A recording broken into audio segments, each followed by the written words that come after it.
தெனாலிராமன் கதைகள் 245. வெகுளி.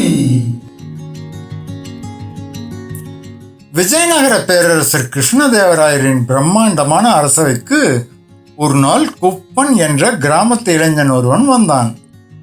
அவன் நகரத்தின் எந்த ஒரு உலக வழக்கமும் துளியும் அறியாத மிகவும் தூய்மையான மனம் கொண்ட ஒரு வெகுளி. அவனிடம் விலை மதிப்பற்ற ஒரு பழைய அபூர்வமான செப்பு நாணயம் இருந்தது. அது பல நூறு ஆண்டுகளுக்கு முந்தைய ஒரு அரிய நாணயம் என்று அந்த வெகுளிக்கு சிறிதும் தெரியாது.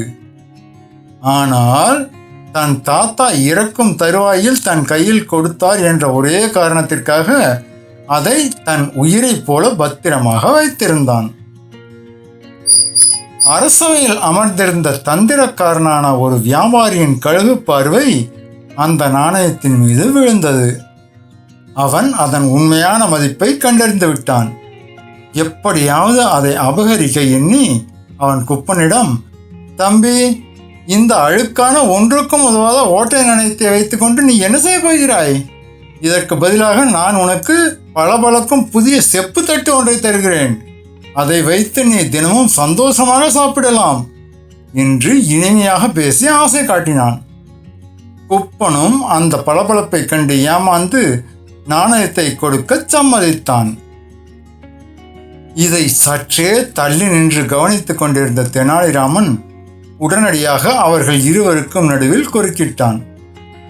மன்னா, இந்த வியாபாரி மிகவும் நல்லவர். இந்த சிறிய நாணயத்திற்கு பதிலாக ஒரு பெரிய தட்டையே இவனுக்கு தருகிறார்.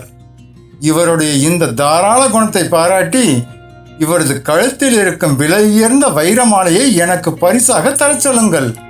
அதற்கு பதிலாக நான் அவருக்கு ஒரு பெரிய பளபளக்கும் பித்தளை பானையை தருகிறேன் என்று சத்தமாக கூறினான்.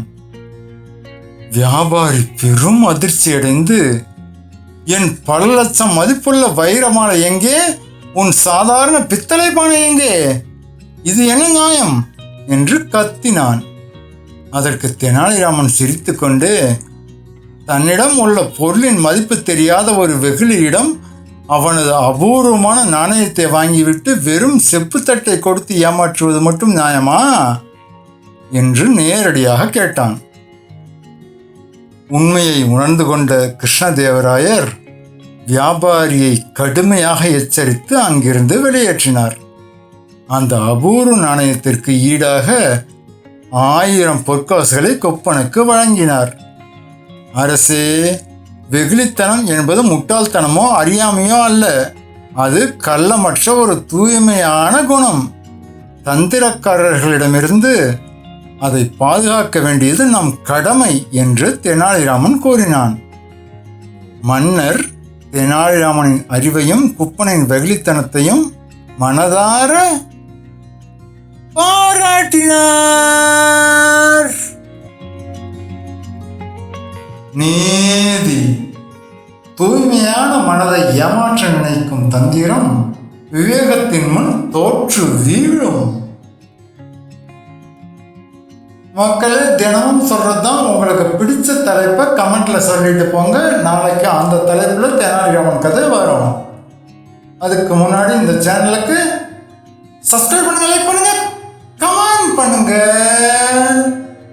தேங்க்யூ.